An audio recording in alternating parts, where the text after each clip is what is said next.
186, and it will load the same notes that we're using here in class. So lesson 186 is titled the AV 1611, Addressing the Questions of Authorization and Copyright.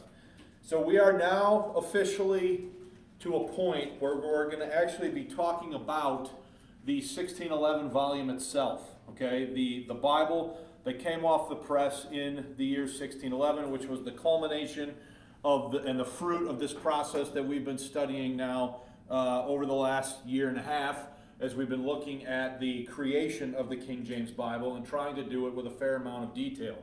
So lesson 186, the AV 1611, Addressing the Questions of Authorization and Copyright. Introduction. Last time we met in lesson 185, we considered the following points: Bancroft, Bilson, Smith, and the finishing touches. And then we also looked at the publisher, Robert Barker, the King's printer. So last time we had this class, lesson 185, we looked at those two topics, okay? Now, there's more to say today about one of those topics. One of the topics discussed was the long-standing rumor regarding Archbishop Richard Bancroft's having altered 14 readings before the text went to print. So we talked about this rumor that is of long-standing history of Bancroft having altered 14 readings, okay? My friend and fellow research partner, Christopher Yetzer, commented on last week's video on YouTube, so that would have been from 2 weeks ago now, and directed me to look at King James, his Bible, and its translators by Lawrence M. Vance. Vance references a document held by Lambeth Palace Library that extends the charge of textual tampering on the part of high church bishops beyond Bancroft. Okay, this is what he says, quote, "A manuscript about the translators in the Lambeth Palace Library, apparently written about 1650, record that Richard Brent, a translator on the Oxford Old Testament Company, reported, quote, that bishops altered many places that the translators had agreed upon. He had a note of those places. Bishop Bancroft, the chief overseer, is said to have made 14 changes. He died November 2, 1610, never seeing the translation published that he had overseen." So here we have again, and this was sent to me, and I looked into this, and here we have a statement in this document of the bishops. Notice the quote there. The bishops altered very many places the translators had agreed upon. And then he talks about Bishop Bancroft, the chief overseer, is said to have made 14 changes. So here we have another statement about the fact that there were these 14 changes. All right. Now, if you look at the next point, Dr. B.F. Westcott reproduces this Lambeth Palace manuscript in Appendix 12, see pages 346 through 350 of his book, A General History of the English Bible. The name of the manuscript is the Gibson Papers, Volume 5, Number 41. Moreover, Charles C. Butterworth mentions this in his 1941 book, The Literary Lineage of the King James Bible, 1340 to 1611. Quote, "It remains to add that a series of memorandum concerning the translators set down about 1640 in speaking of Richard Brent, who worked with the first Oxford companies, contains this comment, quote, Dr. Brent reported that bishops altered very many places that the translators had agreed upon. He had a note of the places. According to another report, Archbishop Bancroft himself insisted upon certain changes being made in a few places," end quote. So guys, what you need to see here is do we have a fairly substantial bit of evidence here to suggest that the Anglican bishops tampered with certain portions of the text after the translators were done and before it went to print, okay? We are seeing that now from many different places, okay? And this work here by Westcott, I should have called it up. Do I still have it called up? I don't think I do. But I had it called up at one point, and I could look at it myself because it was reproduced by Westcott in this book, A General View of the History of the Bible, and then it's quoted by Butterworth, it's quoted by Vance. Westcott reproduces it in his book, okay? Thanks to the fine work, so last point on page 1, thanks to the fine work of Timothy Berg, I have been able to view an image of the manuscript in the Lambeth Palace Library that mentions Dr. Brent and his report regarding the bishops altering, quote, many places, okay? Due to copyright limitations, I'm not at liberty to share the image publicly at this time. So, Brother Berg shared the image with me with the strict agreement that I not put it in the notes.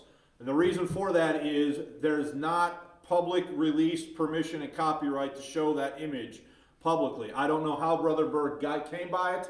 He might have taken the picture himself when he was in Britain a few years back looking at some of this stuff. But due to copyright limitations, I'm not at liberty to share the image publicly at this time. Internal evidence suggests that the manuscript was written about 1651, as it mentions the late wife of translator John Harding, who died in 1650. Friend and fellow researcher Christopher Yetzer has also pointed out that this document testifies to the fact that as early as 1650, several people were already trying to gather histories on the translators. Okay? So what we see there, guys, is from very early, we have documentation that suggests this idea, this rumor, has some credibility to it, that bishops of the Anglican Church altered certain readings at the very late stage of the process, before it was printed, up to and including Bishop Bancroft, but not limited to Bancroft. Okay, look at top page 2.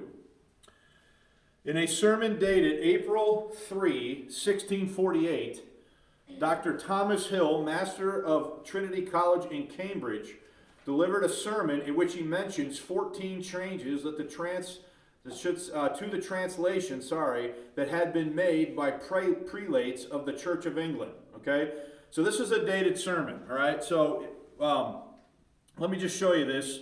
The University of Michigan, aside from being Big Ten champions, by the way, they do a website called Early English Books Online, and there's a sermon here by Thomas Hill. It's in a collection of sermons that was published in 1653, but this particular sermon, here's the title of it: Truth and Love, Happily Married in the Saints and the Churches of the Saints, a contract drawn in one of the, what he calls the Spittle sermons, and notice it has a preach date on it of April 3, 1648. Okay? Now, I want to go here, okay? And I want to go up. Here's where I want. So here's where I'm quoting from. So look at the notes. I have it. So this is Thomas Hill in the sermon dated April 3, 1648. He says, quote, I have it from certain hands, such as those as lived in those times, that when the Bible had been translated by the translators appointed, the New Testament was looked over by some of the great prelates. Men I could name some of their persons, to bring it to speak prelatical language. Okay, so stop right there. What is that? What is he saying? What is Thomas Hill saying? He's saying that he has it from the hands of some of the people that knew what they were talking about, that did the Anglican bishops alter some of the readings so that it would suit Anglican doctrine. That's what he's saying. So when he's talking here and he says, was overlooked by some of the great prelates, men I could name some of their persons, to bring it to speak prelatical language, as they did alter, as I am informed by means of one that was a great observer of those times and lived them, 14 places in the New Testament to make them speak the language of the Church of England that was so cried up, and I'll tell you some of them. So here we have a sermon preached by Dr. Thomas Hill in 1648, and is he clearly identifying and confirming some of the rumors that we're investigating here. Was it a known fact that the charge had been made that some of the Anglican bishops altered the text to insert pro-Anglican readings? That's what he's saying. Okay? He says that he knows the names, and then notice the last line there. Notice this line right here. Okay? 14 places in the New Testament to make them speak the language of the Church of England, as was so cried up. I'll tell you what. Some of them. So what he's going to say next is he's going to give you some of the examples of the passages where they were crying foul. Okay? So look at the next part of the notes, page 2. Hill then goes on to identify half a dozen or so of the changes made by Anglican bishops to the text after the translation work had been completed. So before we read this, let's understand what we're about to read. Okay? In the last lesson, lesson 185, and so far in this lesson, have we been investigating the idea that Archbishop Bancroft, along with some of the other bishops of the Anglican Church, altered some of the readings to suit Anglican theology at the very end of this when the translators had finished their work. Okay? We've seen things from 1650. Now we're looking at a sermon from 1648. This Thomas Hill guy is now going to give us some examples of the 14 places where people had cried foul, most notably Miles Smith from lesson 185, of where these changes had taken place. Okay? So, page 2, Hill then goes on to identify half a dozen of the changes made by Anglican bishops to the text after the translation work had been completed. Look at the long quote here. First, in the first of the Acts, speaking of Judas, let another man take his bishopric. It is forced. It signifies charge or inspection, but that ye may believe that the bishops are the apostles' successors, let another man take his bishopric. Okay, so grab your Bible.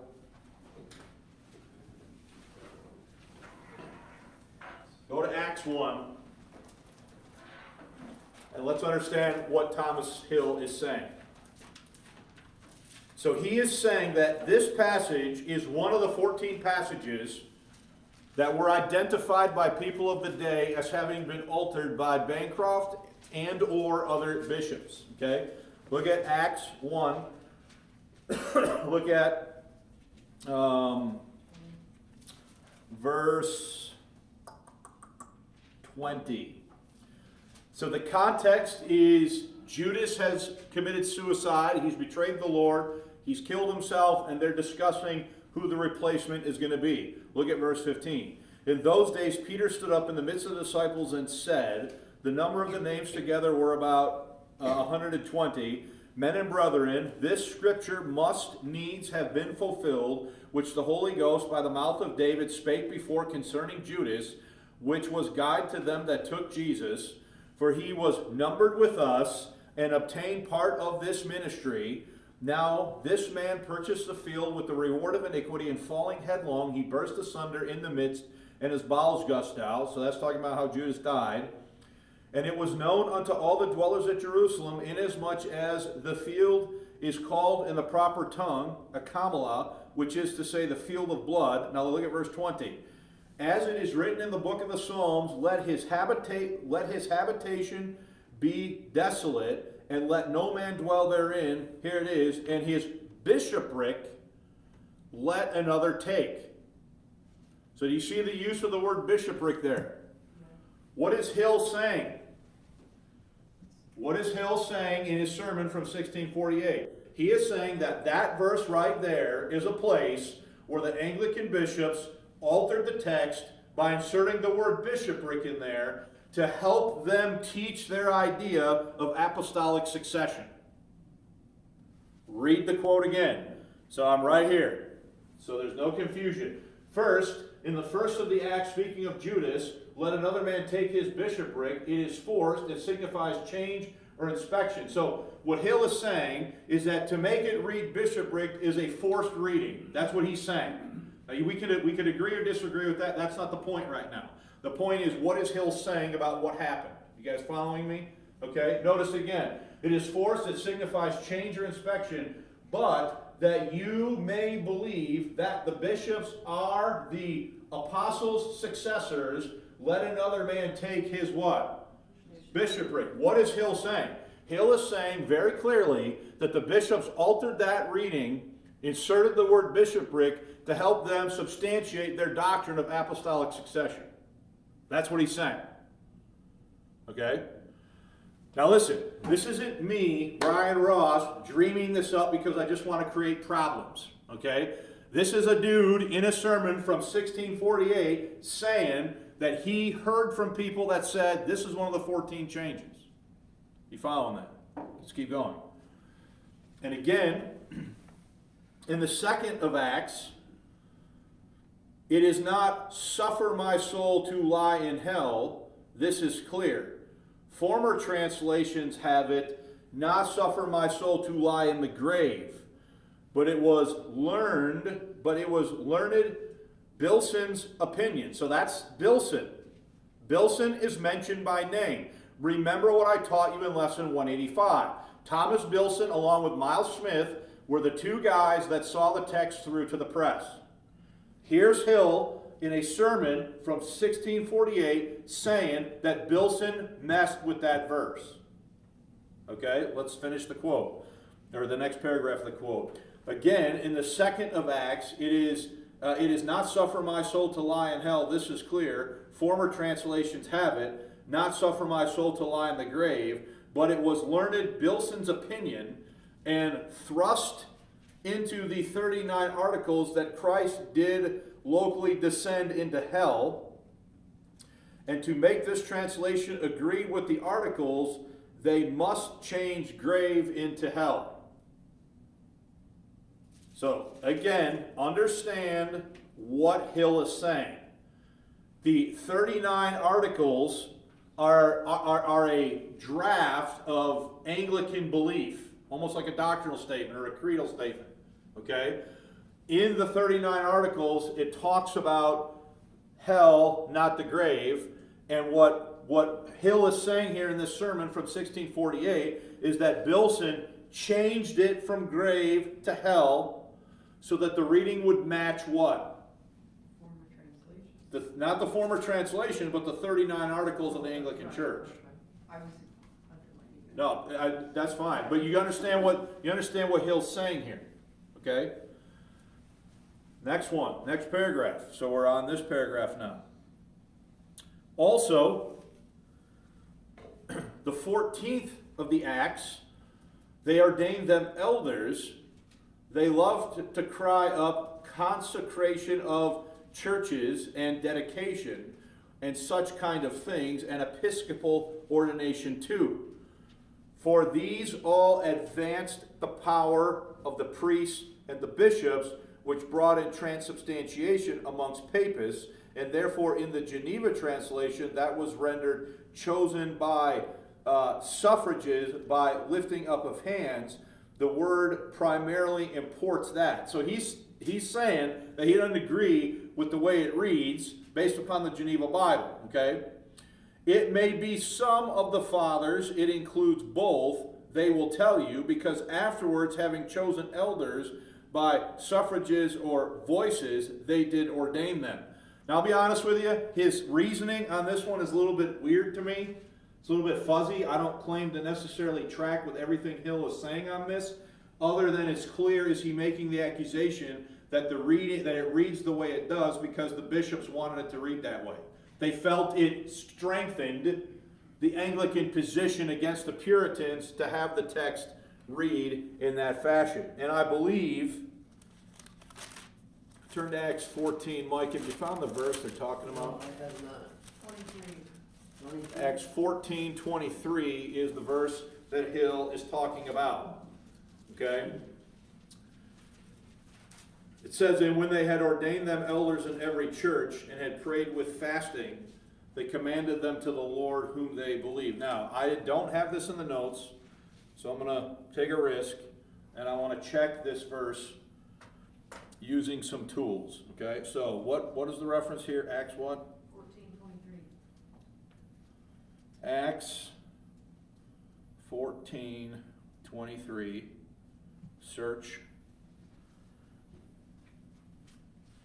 Okay, so let's start with Tyndall.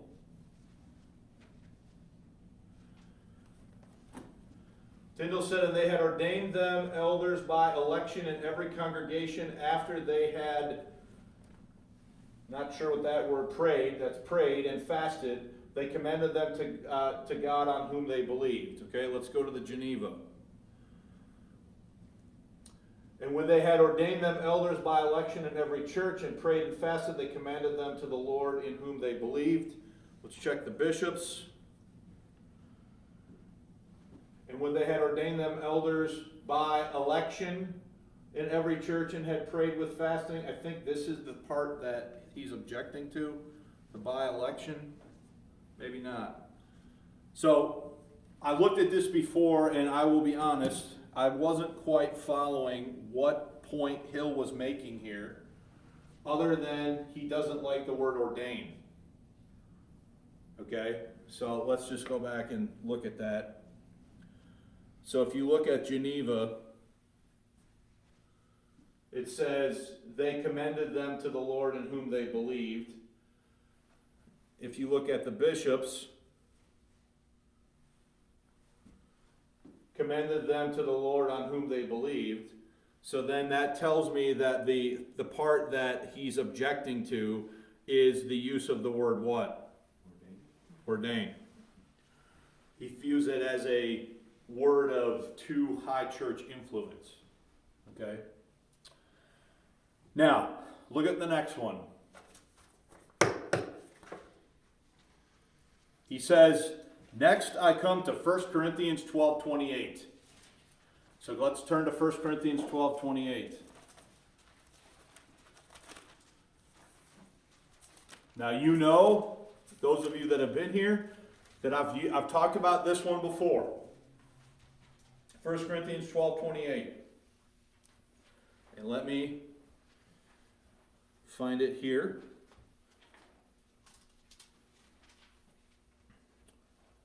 Bear with me for 1 second.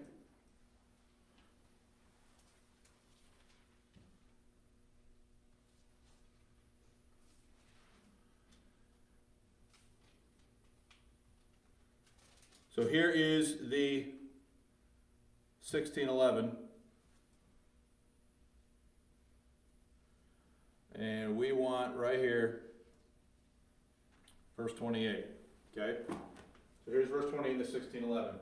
And God has set some in the church, first apostles, secondarily prophets, thirdly teachers, after that miracles, then gifts of healing, watch, helps in governments, diversities of tongues. Okay, how does yours read? Helps, comma. Yours says helps, comma, what? Governments. Thereby distinguishing helps and governments as two separate what? Two separate gifts, right? The 1611 reads helps in governments, meaning this is modifying this. They're not separate things. Okay?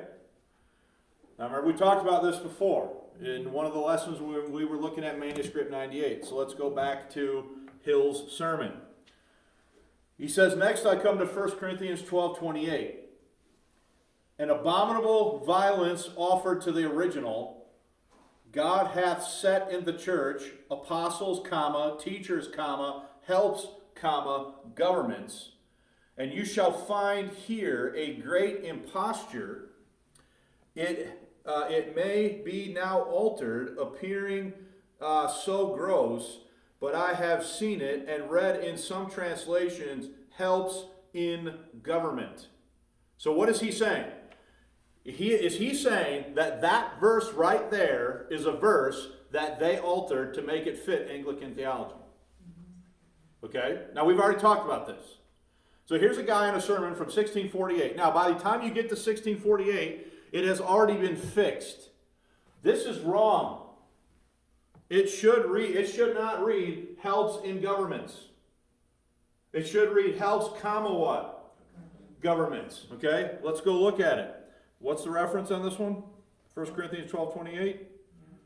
All right.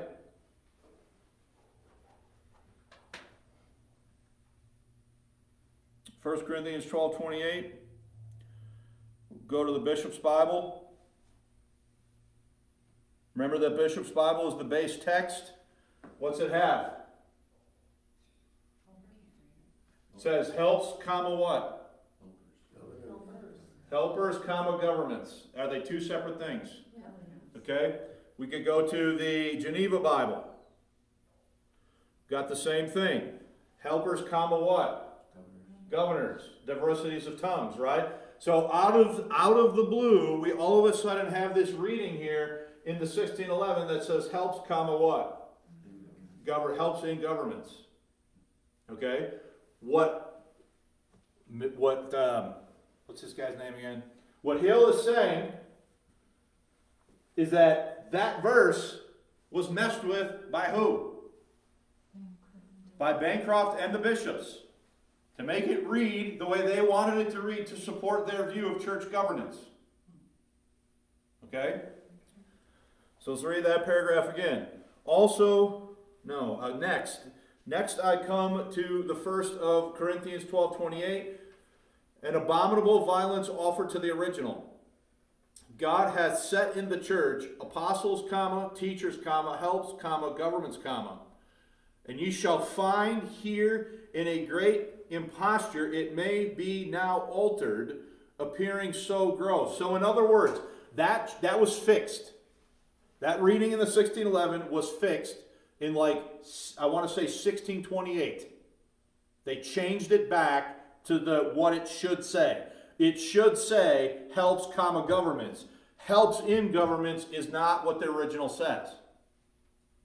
You with me? So he's acknowledging that by 1648, you're going to find some copies that have changed it, but you're also going to have copies that were still in circulation and use that had it the old way. That helps in governments. Okay? Appearing so gross, but I have seen it and read in some translations, helps in governments, which is a most horrible, prodigious, am I saying that word right? Yep. Prodigious violence to the Greek words, for they are both the accusative case. Helps, there are elders. Government, there are deacons. Now to obscure these, you must put it, helps in government. You see what he's saying? That verse right there is hitting upon a disagreement between the Anglicans and the Puritans over church governance. Okay? And he's saying that shows up early on in the conversation as a place that an Anglican reading was inserted. Because he's still talking about the 14 the 14 places that were alleged to be tampered with by Bancroft. Okay, now, let's go to the next one. Just one clarification. Yeah. On the helps and government, these are referring only to the church, not Correct. Not government in what we think of today. Not in political secular government. These are spiritual gifts for the body of Christ in this context in 1 Corinthians 12. What exactly is helps then? Is that... So, yeah, I don't know. All I know is that they're two separate things in the text. Is that like charity and helping? It would be somebody that have the gift to help other people. Yeah, it would be that sort of a gift towards practical charity towards other people or something like that. Whereas a government would be the ability to administrate and oversee things in the assembly. Okay? But here's the thing. So look at this last line here. Okay? Helps, there are elders. So if you look at the marginal notes in the 1560 Geneva Bible, translated by not Anglicans, but translated by the people that took refuge in Calvin's Geneva during the reign of Bloody Mary, they say in the margin to the 1560 Geneva Bible that helps are elders. Okay? Helps, there are elders. Government, there are deacons. So in the Puritan understanding of church governance, deacons and elders are two separate, distinct what? Things. In the order and the thinking of the Anglican hierarchical church, those are subservient. A deacon is subservient to a bishop or an elder. And so when it reads helps in governments, it's intending to convey the Anglican understanding of church politics. That's what Hill is saying. You following this? Okay. Now look, guys, I'm just going to pause here and say, what we're covering right now is inconvenient information for the vast majority of King James defenders. Okay? Because there's not supposed to be this kind of stuff happening. It's supposed to be pure and pristine and, there's not supposed to be this kind of funny business going on. My point is, I am personally convinced that this instance here in 1 Corinthians 12:28 is not a printer error. It is an intentional reading put there by a high church bishop to make it read the way he wants it to read. Okay? Later it is fixed, and it is correct in your 1769 edition of the King James Bible that you have in front of you. It reads the way it should have read the whole time, and the way it did read the whole time until all of a sudden, out of the blue in 1611, there's this weird reading that no one's ever seen before in English. You following this? And then we have sermons by guys identifying this verse in the list of the 14 changes that were made by who? Bancroft. Okay? So there's a lot of history here that you're going to have to deal with on some inconvenient points. And I don't mean necessarily you folks here immediately in the class, but people that are going to be listening to this. Because what I'm saying right now is like sacrilege for some folks. Okay? But what I'm saying is we got to have a view that is accurate. Did it eventually get fixed? Yes. All right, this last part here. I had it related since the delivery of this plain sermon by one who most confidently affirmed it, that the learned man to whom it belonged to translate the first book of Samuel, having rendered that with Samuel from God concerning Saul, 1 Samuel 8:11, this shall be the manner of the king that shall reign over you. He will take your sons, etc. He was sent for to Lambeth, and there persuaded to make the words, will take your sons, shall take, which he conscientiously refused, well knowing it was not spoken by Samuel to Saul by way of direction for duty what he should do, but prophetically and eventually what he would do. So what he's saying there is somebody went to Lambeth and said that you need to alter this what? This reading. Okay, that's what Hill is saying in this sermon from 1648. Okay? Now, so let's be clear.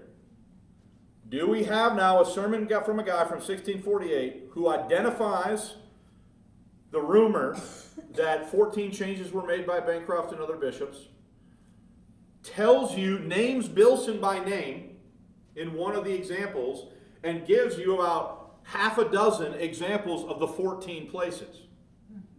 Okay, so let's look at the next point in the notes, top page 3. Let me find it, hang on. Hill's sermon also contains a discussion of the word Easter in the late translation. Now, and I'll show you where he does this, just so you can see. The next one here, right here, and lastly for Easter. So that's the last example. So he gives 6 examples of the 14. Okay? Hill's sermon also contains discussion of the word Easter in the late translation. These comments are nebulous and no specific scripture reference is cited. While Hill's list is helpful for identifying a handful of readings that were influenced by Anglican bishops, he does not name names, and I should probably say comma with the exception, we should add, with the exception of Bilson, because he does mention Bilson specifically. Okay? According to Berg, it is in a 1671 biography of Henry Jesse that the charges of textual tampering ascribed to Bancroft. Finding the notes of Brett one of the translators would prove to be a massive find and go a long way towards clearing up the confusion. So remember that Brett, so where is Brett coming in? Okay, so go back to the first page of the notes and recall the document that is in, where's the document at again? Lambeth Palace manuscript. So I'm halfway down the page where it says Dr. B.F. Westcott. Okay, the document is the Gibson Papers, Volume 5, Number 4, where we have the statement that Dr. Brett reporting the bishops having altered many places in the translation, many places that the translators had agreed upon. He made a note of the places. So, if we could find that document, would that be a huge find? Yeah. So, let's go back to page 3. Suffice it to say that from very early in the printed history, while many of the translators were still alive, complaints had arisen among the translators themselves that bishops of the Anglican Church, up to and including Archbishop Richard Bancroft, had altered the text without the consent of the other translators. For the time being, this must remain one of the unsolved mysteries related to the publication of the King James Bible. In this lesson, we want to consider the following points regarding the publication of the King James Bible. So that was a 40-minute introduction. Okay. We want to look at the question of authorization and confronting the copyright myth. So before we do that, does anybody have any questions about what we just covered? Now let me tell you something. It would have been extremely easy for me to just skip this. It would be much more neat and tidy. You would have never known that I skipped it unless you're reading the papers of Gibson from 1650, which I doubt most of you are. You would have never known, and we could have just moved on. I don't want to do that because the reality is that things are not as neat and tidy as people want to think they are. And I think the true story is much more interesting anyway than the folk tales that people tell about this stuff. Okay? Any questions? Were all those fixed that we know of or not? Well, you still have bishopric in Acts 1, don't you? The question is, what do you mean by fixed? So, would bishopric still be an appropriate translation? Could it still work as a translation in Acts 1? I would say yes. Okay? But if what Hill is saying is right, the intent there is to strengthen the connection. Okay? I don't think bishopric is technically wrong or an incorrect translation. The funny business with 1 Corinthians 12:28 is wrong. It is not helps in governments. It is helps, comma, what? Governments. So, all the ones that are wrong, have those been put back to where? So the only one, let me be very clear, the only one that I have encountered, because we can only look at 6, we only know for sure of the 6 that are mentioned by Hill, that I would say was wrong and needed to be fixed, was the one in 1 Corinthians 12:28 that was fixed. Helps, comma, governments is the correct reading. Helps in governments is an Anglican reading. That Hill and others are saying was put there by bishops of the Anglican Church to strengthen their high church view of church government. It was fixed. So we got to be really careful and precise in what we're saying. Yes, there are these places where the text was altered. Altered does not automatically mean error. The one in 1 Corinthians 12:28, I think, is a clear alteration that resulted in a private reading. You follow what I'm saying? Okay? You mean private interpretation? I mean a private reading, a private interpretation that is specific to Anglican view of church government. Yes. But obviously our people crying foul. And as they cry foul, eventually is it fixed. Okay, but we can see very clearly in the 1611 that it says helps in governments. Okay? Is that all right? Bart, did that answer your question? Yeah. Okay. So let's at least try to get this next point. The question of authorization. I'm going to have to move some of the second point. We're going to have to move to the next study.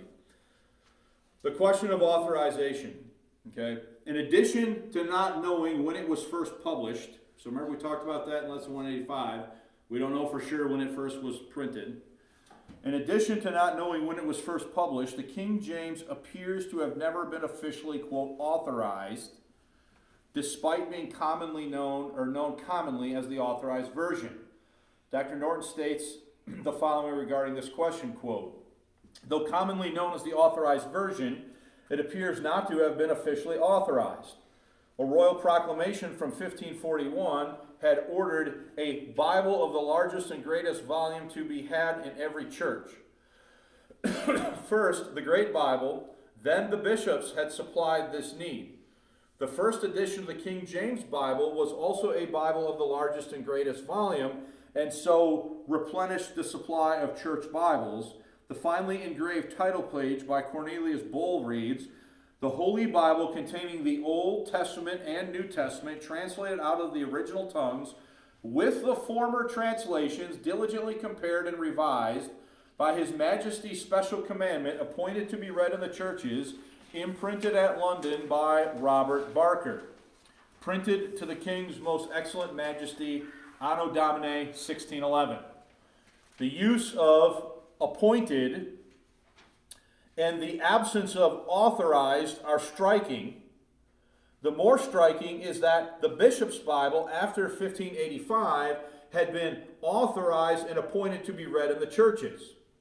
However, moreover, there is no official record of authorization.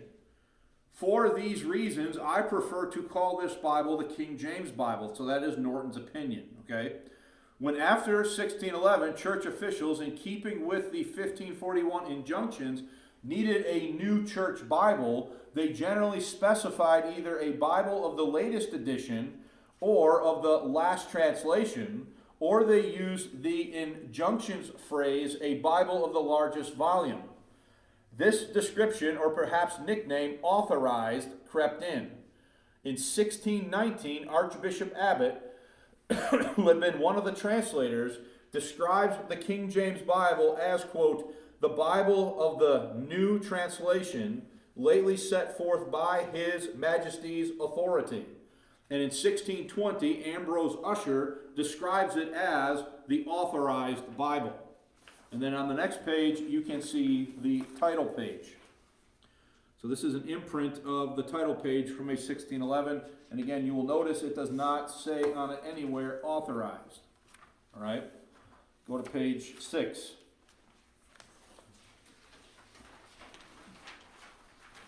Dr. Fincham offers an interesting counter-argument for maintaining that the translation was authorized by King James. Please note that I have Americanized some of Fincham's British spellings. He says, quote, contrary, there is plenty of evidence that some contemporaries did see the new translation as authorized, given King James I's widely reported sponsoring of it at Hampton Court, and his public undertaking there, once the text was finalized, that it would be ratified by royal authority. Certainly the King's commissioning of the project and its publication with the title page stating that it was, quote, newly translated by, quote, His Majesty's special commandment was evidently regarded as sufficient authorization by bishops, divines, and parish officials. A number of ecclesiastical ordinaries, right? That's right, ordinaries, like Bishop Smith of Gloucester, referred to their visitation articles to the, quote, new translation lately set forth by His Majesty's authority. And Smith's voice carries weight as a translator and author of the preface to the Bible. Smith's phrase was also used by John White in an anti-Catholic tract of 1614, while in the same year, a diocesan mandate, Archbishop Matthew of York simply called it, quote, the King's Bible. Church wardens' presentments in several dioceses sometimes refer to the New Bible as, quote, the King's translation, or, quote, lately set forth by His Majesty's authority, or else, quote, allowed and commanded by His Majesty. This took visual form at St. Mary's, Lancaster, which a pulpit erected in 1619, 2 years after James I's visit on his return from Scotland. The tester, or sounding board of the pulpit, recently reconstructed along the original lines, carries an engraved copy of a Bible surmounted by the crown, a tribute to James I as Supreme Governor, and surely a monument to the new translation as authorized by the King. This widespread belief that the new translation was authorized matters to us, since it provided the legality for bishops to require its purchase and replace a serviceable older translation, and it explains why no church warden challenged their right to do so. It is true that the authorized version as a phrase only dates from the 1820s. I need to check that date. I think that should say 1620s. I think I typed that wrong. But its meaning was familiar to many Jacobins, so I need to check that spot. So Fincham is offering the argument that, okay, yeah, the specific language authorized version wasn't used, but are there plenty of actions and activities of people within the Anglican Church that would suggest that they viewed it as having been authorized by the King? Okay? So regarding the authorization question, Dr. Norton agrees with the following statement made by Alfred W. Pollard in his famous work from 1911, Records of the English Bible. Quote, the word appointed is considerably weaker than the word authorized, it's considerably weaker than authorized and appointed, which it replaced. But itself, appointed, means little more than assigned or provided, and the words appointed to be read in the churches literally expressed the facts that the Bible was printed by the King's printer with approval of the King and bishops for use in the churches, and that no competing edition of the largest volume was to be published. So there's question and debate whether or not it was ever officially authorized. There's no record of it being officially entered in. We don't even know for sure when it first appeared from the press, much less there being an entry in the records of the stationer's company that this thing was officially authorized, okay? So it becomes known popularly as the authorized version. Fincham is pointing out that there are many different things and actions that Anglican bishops and authorities took that would suggest they viewed it as having been authorized, but that specific language is not attached to it by the printer. So it's sort of, was it authorized or wasn't it? I would say the answer is yes and no. Yeah, it's authorized. I think it probably was, but it's never clearly stated or entered using that exact word. But if you were a steward of an Anglican church, and let's say you had a bishop's pulpit Bible, which was a bishop's Bible, and it had worn out, the expectation would have been that you would have replaced it with what? A King James. You following that? Now, the next point is simply too long to cover in 10 minutes. And it deals with the question of, was the King James Bible ever copyrighted? And I think the thing that would be prudent to do at this point would be to slide that to the beginning of next week's lesson, which probably means I'm going to have to slide stuff out of next week's lesson into the next week's lesson, which is a good problem for me to have because it means I'm ahead of the game. Okay? Now, but we do have time. Does anybody have any questions or comments about any of this? I got one, I guess. In Revelations 22,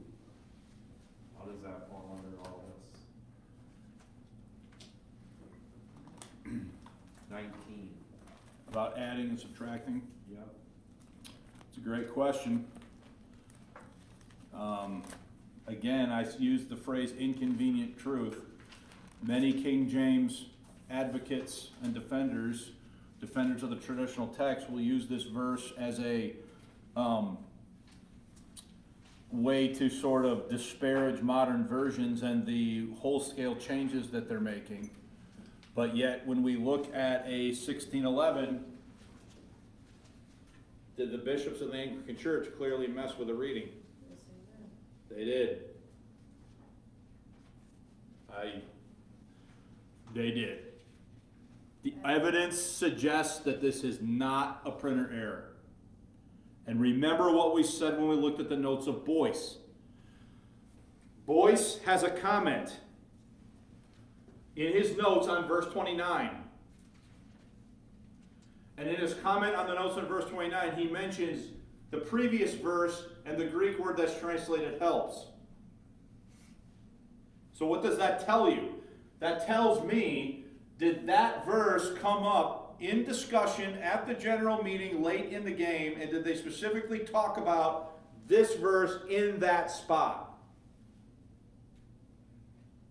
Appears that they did. Someone, somewhere, inserted that reading. Whether it was Bancroft or Bilson or another Anglican official. Because they knew that was in there, right? I will have to say yes. But you need to understand though, if that, okay, not if, whoever did this, were they acting out of concert or out of harmony with the will of with the translators as a whole? We have no evidence to suggest that the translators themselves rendered it that way. This would have been something that somebody tampered with after they were done, before it was printed. So you cannot say that the translators wanted it to read that way. What you can say is that somebody tampered with the verse. So the issue of the tampering of the verse would be at the fault of the person or persons who decided to do that. And then later, 1620,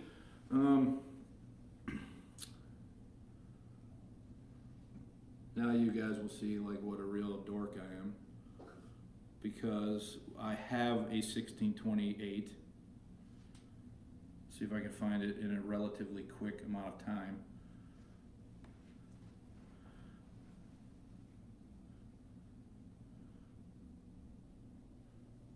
It's 1629. So here's my PDF of a 1629 AV. So here's the title page. This was printed at Cambridge. Is this specifically dated? I'm not sure. But if we go, let me see if I can find it relatively quickly. That's, what is this, Judith? No, we don't want Judith.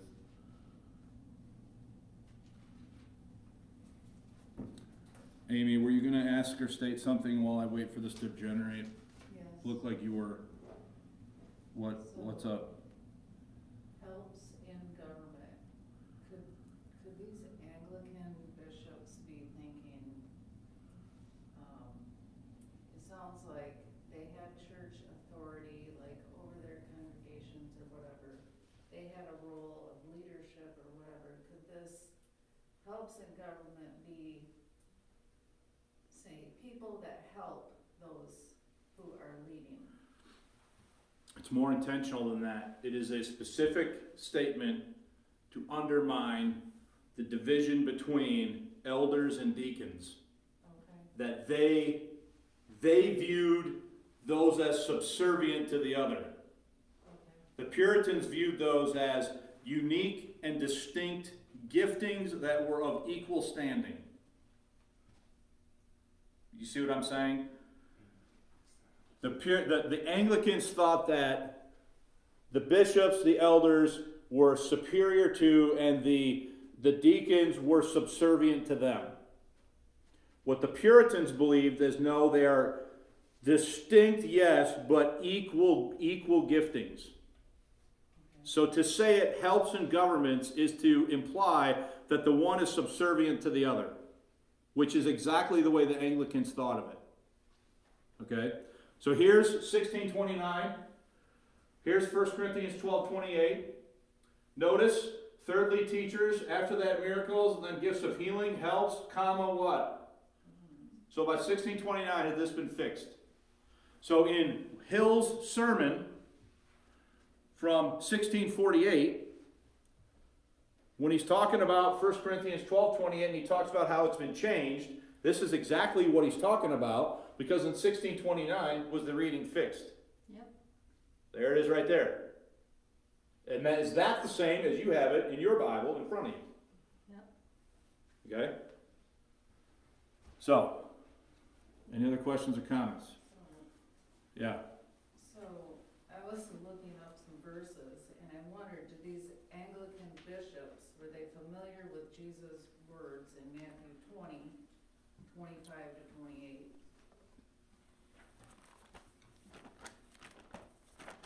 Well, I'm assuming they're familiar with it, but where are we at? Matthew 20:25 to 28. But Jesus called them unto him. Right? Matthew 20:25. Yeah. But Jesus called them unto him and said, Ye know that the princes of the Gentiles exercise dominion over them. Is that what you're talking about? Yep. Dominion over them, and they that are great exercise authority upon them. But it shall not be among you, but whosoever will be great among you, let him be your minister. And whosoever will be chief among you, let him be your servant. Even as the Son of Man came not to be ministered unto, but to minister and to give his life a ransom for many. So what are you thinking with that question? Well, Jesus is telling the disciples there that you're not going to be like exercising some kind of authority over people. That's not the way I want you to operate. And it sounds like these bishops want to like take their position and use it to tell the people how they gotta operate. See, the England, I think they're set up the same way the Catholics are. So this is why we got to keep in mind the politics, okay? The Anglicans were marginally improved over the Catholics. But instead of having the Pope be the head of the church, who's head of the Church of England? The king, the queen, right? Do they still believe in the Catholic doctrine of apostolic succession? So do these bishops believe that they are having their authority allocated to them via the same process of apostolic succession that a Roman Catholic bishop would view their authority as being allocated to them? But the Puritans look at the Anglican Church and they say, you guys haven't reformed enough. That's what a Puritan was. Somebody who looked at the Anglican Church and said, yeah, great, you guys, you don't do this, you don't do that, but you haven't gone far enough. And so here we see, in this example, where the politics comes in to the whole equation. But again, everything I'm saying, I have showed you from the documents. Okay? People are going to hear this and they're going to lose their ever-loving mind. Because what I'm saying does not go with the folklore that has developed within the King James only movement about some of this stuff. And what I'm saying is, I want the truth, and I can deal with the truth if I have the truth over the folklore. Okay? Is there a reading that appears to have been highly intentional that was later what? Changed. Fixed. Fixed. This is what it should say. This is what Tyndale had. This is what Matthews had. This is what the Great Bible had. It's what the Geneva Bible had. It's what the Bishop's Bible had. It always said helps common governments until here. And of course I clicked on the wrong thing. Until right here, where all of a sudden it's helps and governments. And now do we have sermons contemporaneous, preached by people who knew the people involved, who said, Bancroft and Bilson and possibly other bishops altered some of the readings. Okay? All right, well, now we're past time. Somehow we always have 10 minutes to spare and end up 12 minutes over.